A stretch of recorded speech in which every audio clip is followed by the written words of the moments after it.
Fake news talking heads rupture into panic and tears over sleepy Joe Biden's debate performance.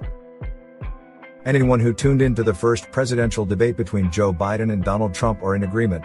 Sleepy Joe had an abysmal performance despite 16 advisors spending more than a week at Camp David preparing him for the so-called debate. In fact, the most exciting aspect of the whole night wasn't what happened on the debate stage. It was the fake news' response to what they saw from Joe Biden. Here are the 3 craziest meltdowns from far-left talking heads. I too was on the phone throughout much of the debate with Obama world people, with Democrats, with people who are political operatives, with campaign operatives. My phone really never stopped buzzing throughout. And the universal reaction was somewhere approaching panic. The people who were texting with me were very concerned about President Biden seeming extremely feeble, seeming extremely weak. Seeming feeble is an understatement. Joe Biden was pale, confused, and incoherent. There's no way to spin this. Even longtime Biden surrogate former Senator Claire McCaskill realized that. Now, the hard and heartbreaking part.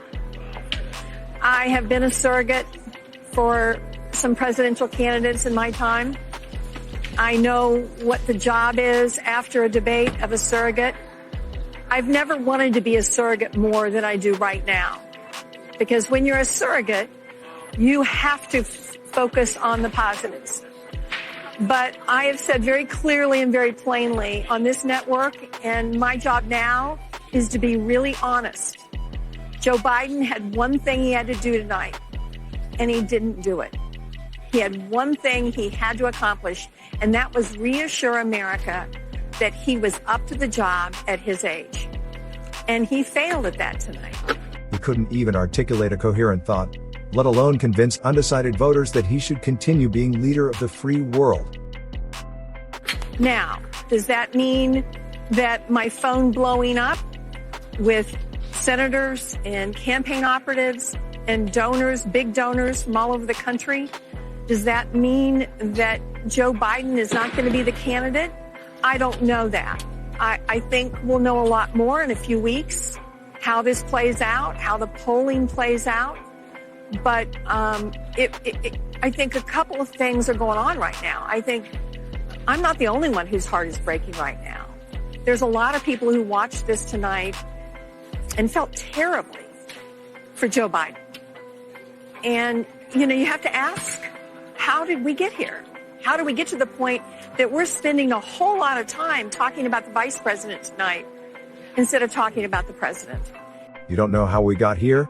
This post-debate moment might just give you some insight into who is pushing Joe Biden to continue on as president. Joe, you did such a great job. You answered every question. You knew all the facts. And let me ask the crowd, what did Trump do? Why? Yes. Everyone thinks Vice President Kamala Harris is running the show. But based on that moment, it's clear the great Dr. Jill Biden is pulling Joe's strings. She doesn't care that her husband is making a fool out of himself and our country. Of course, Gavin Newsom had to step in and say he's throwing his support behind Biden, especially as the rumor mill swirled about him being the Democratic nominee. You were out there getting a chorus of questions about whether Biden should step down. There is panic that has set in. There is panic that has set in among people who have watched this debate, who are Democrats, people who are strategists, and some even inside Democratic campaigns. Yeah. Do you think it's unfounded? Well, I think it's unhelpful, and I think it's unnecessary. We've got to go in, we've got to keep our heads high. And as I say, we've got to have the back of this president. You don't turn your back because of one performance. What kind of party does that? It's been a masterclass. 15.6 million jobs. That's 8 times more than the last 3 Republican presidents combined. The only thing the last 3 Republican presidents have in common is recessions.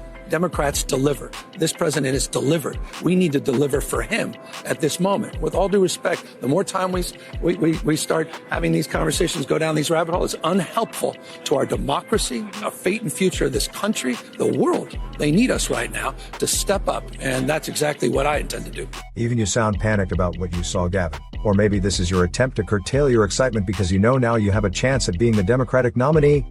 and potentially the next president. You do have to play it cool for a bit before you act as though you're answering your call of duty and running for the future of our democracy, not because you want to be the next leader of the free world, but of all the freakouts and meltdowns that took place over Sleepy Joe's performance. CNN's Van Jones takes the cake for his over-the-top reaction, where he fought back tears. There is no two ways about it. That was not a good debate for Joe Biden. Ben? That was painful. I love Joe Biden. I work for Joe Biden. He didn't do well at all. He did not do well at all. And he looked, I'll give you the analysis. You kind of have the old man versus the con man. I can walk you through how I'm supposed to see it and say it, but I just want to speak from my heart. I love that guy. That's a good man. He loves his country. He's doing the best that he can. But he had a test to meet tonight to restore confidence of the country and of the base, and he failed to do that. You can love someone, think they're a good person, and still recognize that they no longer have the cognitive ability to work, let alone lead the greatest country in the world. If people like Van Jones and Jill Biden love and appreciate Joe Biden so much, why do they allow him to continue on like this? They should want him to bow out before he ruins whatever bit of legacy he has, not allow him to continue to trip in public or stumble to string a thought together in important meetings with other world leaders. Was Van Jones fighting tears because he finally came to that realization? And I think there's a lot of people who are going to want to see him consider taking a different course now. We're still far from our convention. And there is time for this party to figure out a different way forward if he will allow us to do that. Allow us to do that? Bigger question is, will Jill Biden step aside for the health and well-being of her husband, or more importantly, the United States?